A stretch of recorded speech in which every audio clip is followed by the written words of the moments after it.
Pourquoi répète-t-on les blessures de ses parents en amour et comment s'en sortir?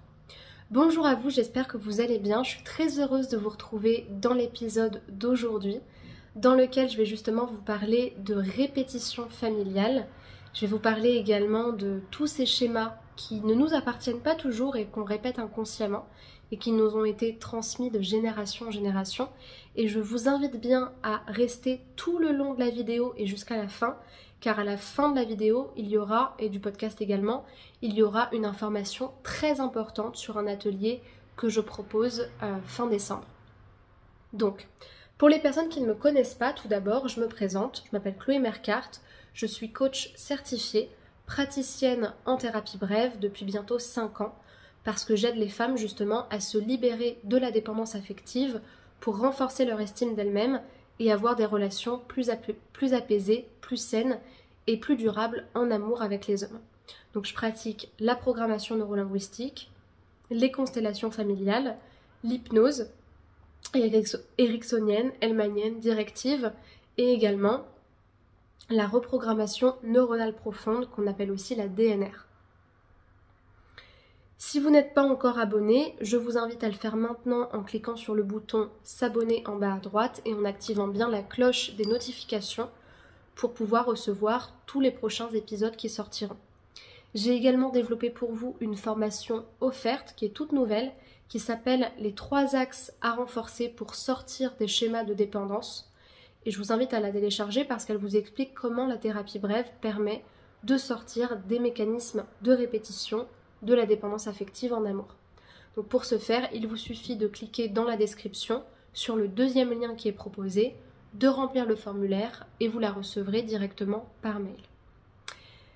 La répétition des blessures parentales dans le domaine affectif est un phénomène courant que les approches psychologiques et systémiques, comme celui des constellations familiales, expliquent par plusieurs mécanismes inconscients. Déjà, ce que les constellations familiales expliquent beaucoup, je vous l'ai expliqué dans les vidéos d'avance, qui étaient les constellations familiales, cette approche thérapeutique qui a été développée durant le XXe siècle, la fin du XXe siècle, années 70-80 par Bert Hellinger, et qui en fait propose une représentation des membres de la famille pour pouvoir libérer des blocages familiaux inconscients. Eh bien, cette approche-là, elle explique justement le concept entre guillemets de loyauté familiale inconsciente. Ce qu'on appelle aussi une loyauté invisible envers nos parents, notre lignée, et qui peut nous pousser justement à répéter des schémas amoureux qui leur appartiennent, même lorsque ces derniers ont été justement dans la souffrance vis-à-vis de leur relation.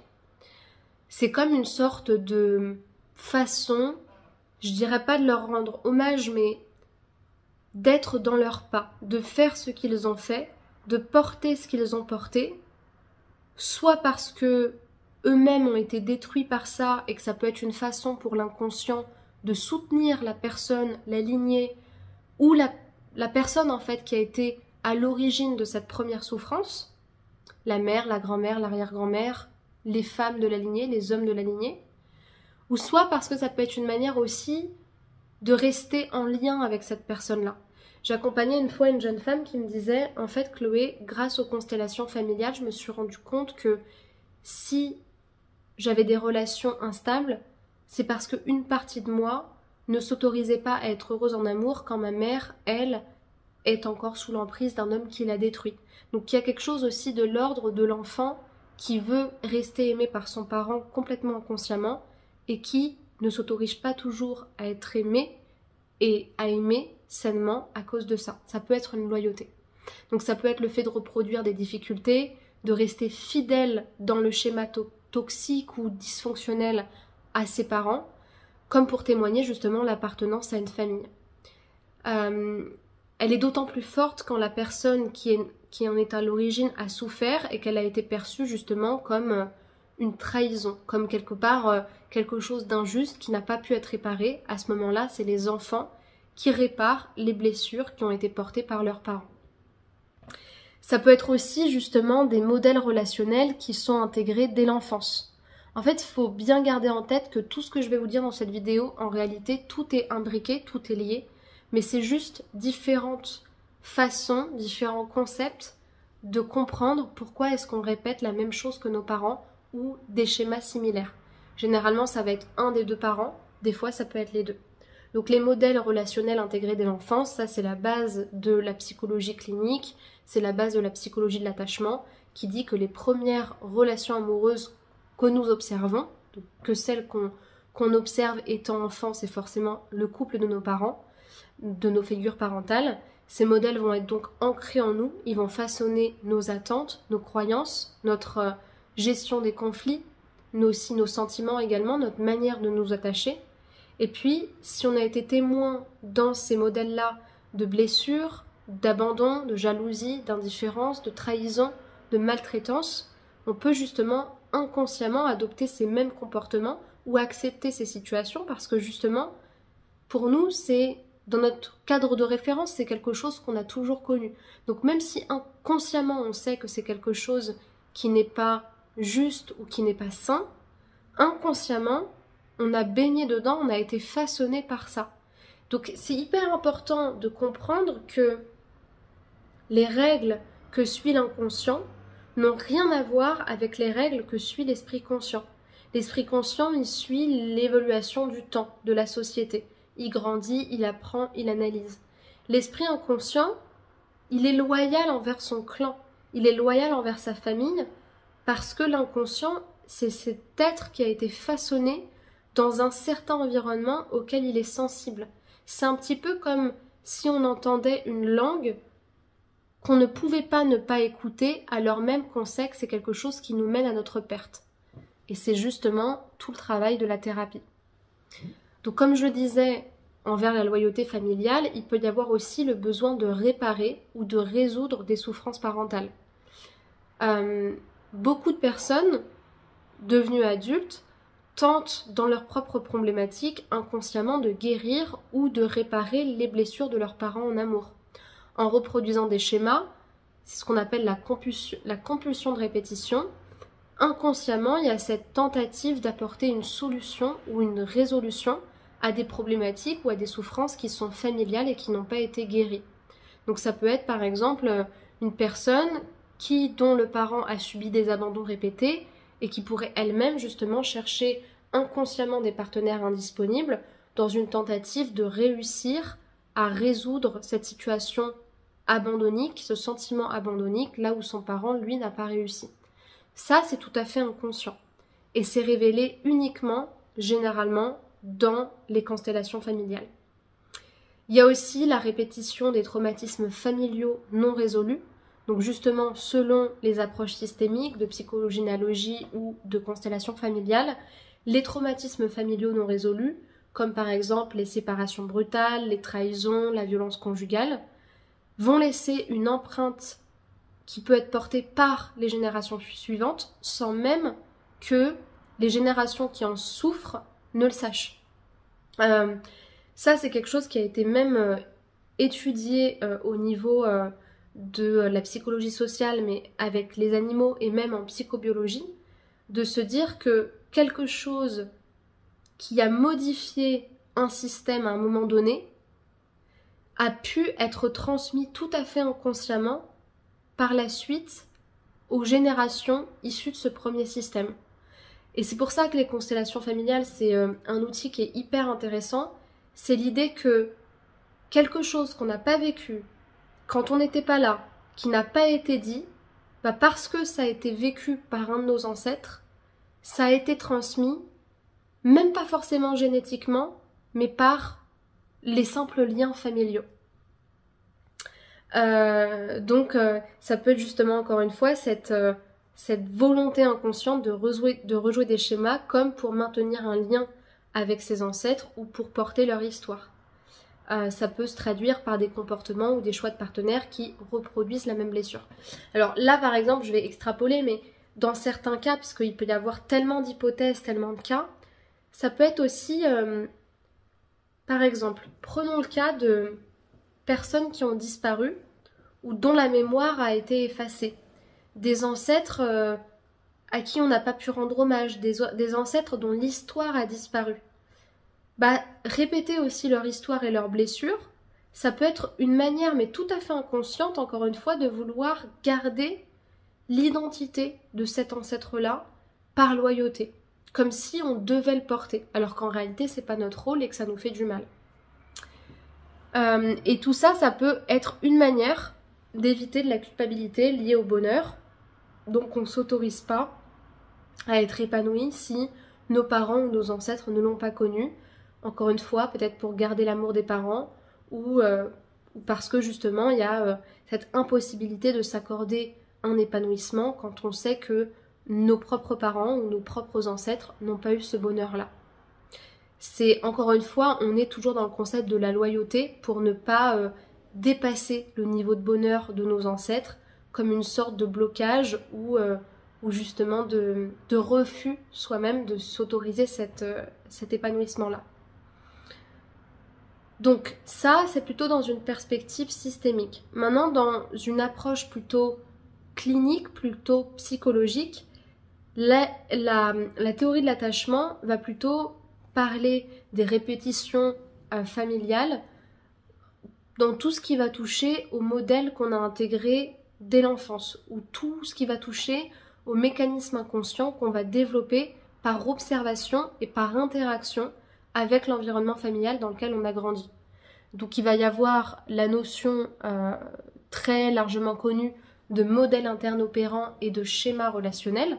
Donc cette notion de modèle interne opérant a été développée par John Bowlby, qui a été justement le père de la théorie de l'attachement, en expliquant à travers ses études que chaque individu construit un MIO, un modèle interne opérant, des relations dès sa plus petite enfance. Et donc ce modèle-là, il se construit en fonction du traitement qu'il a reçu de ses propres parents, de la manière dont les figures d'attachement, donc les parents, se traitent entre eux, et puis aussi sur la manière dont la sécurité émotionnelle a été transmise à l'enfant. Quand on parle de sécurité émotionnelle, il y a aussi tout ce qui va être en lien avec la manière dont l'amour est transmis, la manière dont la résolution et la régulation des émotions est transmise. Si la personne a grandi dans un environnement, par exemple, où les relations étaient conflictuelles, ou marquées par l'abandon, la trahison, la manipulation, l'indifférence, il va intégrer ces schémas-là comme étant une référence et les reproduire étant adulte parce que justement, il a été construit avec cette norme-là. Mais ça peut être aussi autrement. Par exemple, une personne qui a observé dans une de ses figures d'attachement, dans un de ses parents, la dépendance affective vis-à-vis d'un autre partenaire absent ou distant ou même instable, et ben ce modèle interne-là va être intériorisé et associé justement avec amour égale souffrance ou égale dépendance par exemple. Et à l'âge adulte, si ça n'a pas été conscientisé et travaillé, répéter et revivre ces mêmes types de difficultés. En fait, pour bien comprendre, la psychologie clinique, elle fait pas de cause à effet entre ce qu'on a observé dès l'enfance et une pseudo-loyauté familiale. Ça, c'est vraiment l'approche systémique qui met un peu du sens derrière tout ça. Alors que l'approche systémique, elle va expliquer qu'on répète les mêmes choses parce qu'on porte les souffrances de nos aïeux, qu'on n'a pas travaillé parce qu'eux-mêmes ne les ont pas travaillées. Il y a les fameux styles d'attachement et leur impact sur les relations amoureuses. Donc les styles d'attachement, je répète, c'est justement quelque part le résultat en fait de nos modèles d'attachement, c'est le fait d'avoir baigné dans un certain environnement qui a façonné notre manière de relationner avec les autres et qui se forme justement dans la manière dont l'enfant a eu justement une certaine sécurité de la part de ses parents. C'est-à-dire que une personne par exemple qui a grandi avec des parents disponibles émotionnellement va l'influencer directement une construction de son attachement plutôt sécure. À l'inverse, quand l'attachement était plutôt imprévisible ou ambivalent, ou au contraire que la règle c'était plutôt la distance émotionnelle, ça va créer d'autres types d'attachement. Donc parmi eux on retrouve l'attachement évitant, justement je le disais, des parents qui ont plutôt rejeté, ignoré les besoins de l'enfant, ça va développer justement un attachement évitant avec une personne qui elle-même minimise ses propres besoins affectifs pour éviter la douleur du rejet. Une personne qui va constamment rejeter ce qu'elle ressent rejeter la proximité relationnelle parce qu'elle est associée à de la souffrance. Donc c'est effectivement associé à des peurs de l'attachement, à de l'évitement relationnel, pour justement ne pas reproduire ce manque qu'il a ressenti étant enfant quand il était dépendant de ses parents. L'attachement anxieux, ça va être plutôt justement l'enfant qui a eu justement un parent qui avait un attachement ambivalent, donc justement à la fois imprévisible, distant, et en même temps qui avait un besoin de validation et de réassurance fort. Et donc justement, c'est des personnes qui, eux, vont plutôt avoir un comportement de dépendant, en attirant souvent des partenaires qui ne sont pas ou peu disponibles, parce que c'est un modèle qui leur est familier. Et l'attachement désorganisé, c'est plutôt des enfants qui ont été victimes d'abus, de violences, de traumatismes lourds, de maltraitance, de négligence, parce que justement, c'est quelque chose dans lequel ils ont grandi, des schémas destructeurs qu'ils ont intériorisés. Donc tout ça, ça explique aussi l'influence des conditionnements inconscients et à quel point les apprentissages émotionnels restent finalement fortement ancrés par l'observation de ce qu'on a connu. Ce n'est que ça.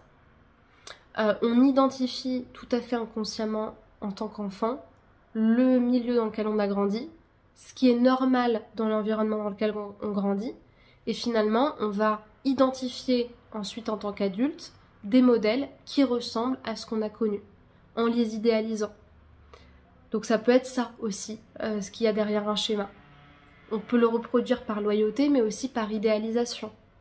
On a identifié un fonctionnement étant enfant, et comme on le revoit en tant qu'adulte, on ne connaît que ça, donc on va le rechoisir et on va le revivre en le répétant avec les mêmes difficultés, parfois les mêmes difficultés que le parent, parce que quelque part, comme on a idéalisé ce parent-là, c'est une façon, encore une fois, d'essayer de guérir cette problématique par procuration. Il y a aussi évidemment la notion de croyances qui se sont ancrées et qui vont beaucoup impacter notre manière de voir les relations, de comprendre ce qui est vrai ou non. Les croyances elles-mêmes formées par les parents dans l'enfance qui ont créé en fait des sortes de modèles cognitifs, de croyances de ce qui est normal ou non, qui vont ensuite influencer nos choix dans les relations amoureuses. On a tous reçu des croyances spécifiques concernant les relations. Pour certains, ça va être t'as le droit d'être aimé, pour d'autres, ça va être l'amour est dangereux. Pour certains, ça va être fais attention aux hommes, ou les hommes ne sont pas dignes de confiance, ou on doit se sacrifier quand on aime. Tout ça, ça va formater et façonner la manière dont la personne va elle-même se conditionner en étant en relation. Et puis, il y a quand même quelque chose qu'il faut comprendre aussi, c'est que notre corps a une mémoire émotionnelle, et l'inconscient va constamment venir rechercher dans le présent ce qui a été familier pour lui dans le passé. Donc, c'est pour ça aussi que ça permet de comprendre que même si consciemment les personnes savent que leurs fonctionnements sont souffrants et qu'elles ont grandi dans une famille chaotique, même si elles savent que c'est toxique, elles vont inconsciemment être attirées par ça parce que c'est quelque chose qu'elles connaissent. C'est une façon de recréer l'environnement émotionnel dans lequel on a grandi, parce que même s'il est déstructurant et destructeur, il en reste quand même rassurant, parce que justement on connaît. On connaît la souffrance, donc on arrive aussi à s'y habituer. Et c'est ça qui crée forcément des répétitions, parce que on a grandi quelque part, on recherche cette familiarité, on recrée ce schéma-là, donc il y a une répétition qui s'opère. C'est pour ça, et pour toutes ces raisons, que pour pouvoir sortir de ces mécanismes de répétition, il y a un chemin thérapeutique qui s'impose. Un chemin thérapeutique où il va falloir travailler justement sur, entre guillemets, l'assainissement des modèles relationnels, l'amélioration de votre attachement pour qu'il devienne sécure et sain, afin de pouvoir prendre du recul par rapport à l'environnement dans lequel vous avez grandi et développer vos propres croyances, développer votre propre estime de vous-même qui soit stable et qui vous permette d'aller dans une relation sereinement. Et ça demande justement une prise de recul. Alors pour certaines personnes, ça va passer par l'analyse, comme la psychothérapie, comme la psychanalyse, et pour d'autres, ce qui sera plus efficace, ce sera la thérapie brève, car elles vont plutôt rechercher la transformation, la mise en action, plutôt que la prise de conscience. Moi, je pense que le mieux, c'est de faire les deux, c'est de pouvoir être accompagné en prenant conscience dans un premier temps du schéma relationnel qui a été le nôtre, et dans un deuxième temps, de mettre la personne en action, de pouvoir lui donner des outils concrets pour qu'elle puisse avancer et qu'elle puisse se libérer émotionnellement de ce dont elle a conscience. Moi personnellement, ce que je conseille pour traiter ce genre de problématique, ça va être surtout la pratique des constellations familiales et de l'hypnose. Les constellations familiales qu'on peut faire individuellement en cabinet, à distance ou en cabinet, avec des petites figurines, ça permet de faire un bon travail justement de prise de conscience des répétitions familiales, mais aussi à travers un atelier de constellation familiale collectif.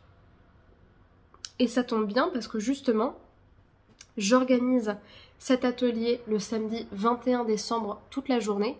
Donc ça va être un atelier qui va se dérouler sur Paris, dans lequel on va travailler exclusivement sur 5 constellations familiales de 5 personnes, sur les sujets de la dépendance affective, des schémas répétitifs en amour, du manque d'estime de soi et des blessures émotionnelles. Une constellation familiale dure en moyenne 1h30 à 2h. Là, il y en aura 5, donc ça va durer toute la journée. Il y aura maximum 10 à 12 participants avec maximum 5 personnes constellées. Donc aujourd'hui, c'est le dernier jour pour pouvoir s'inscrire à cet atelier-là, en sachant que la valeur d'une place pour être représentant, c'est-à-dire pour participer aux constellations, elle est de 50 €. Et la valeur pour être constellé, c'est-à-dire pour faire sa propre constellation avec les autres durant 1h30, 2h, c'est de 100 €. Donc là, aujourd'hui, c'est le dernier jour de la dernière semaine pour s'y inscrire. Après, j'en parlerai plus et il n'y aura pas moyen de réintégrer cet atelier-là, en sachant que quand la vidéo sort, je ne suis même pas sûre qu'il reste des places. Mais en tout cas, si c'est quelque chose qui vous intéresse, je vous invite à regarder mes vidéos sur les constellations familiales qui seront sorties les jours d'avant, donc vous en aurez forcément entendu parler.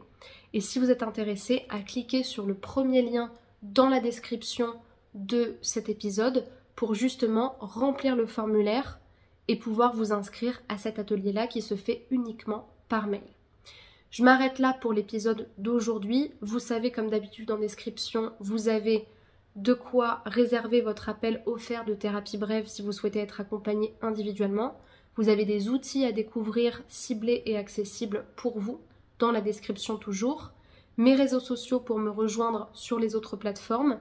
Et surtout, je vous invite à liker la vidéo, évaluer l'épisode de 5 étoiles sur Spotify et laisser des commentaires et des questions si vous en avez. Et j'ai hâte de vous voir lors de l'atelier de constellation familiale. Prenez soin de vous et à très bientôt. Au revoir.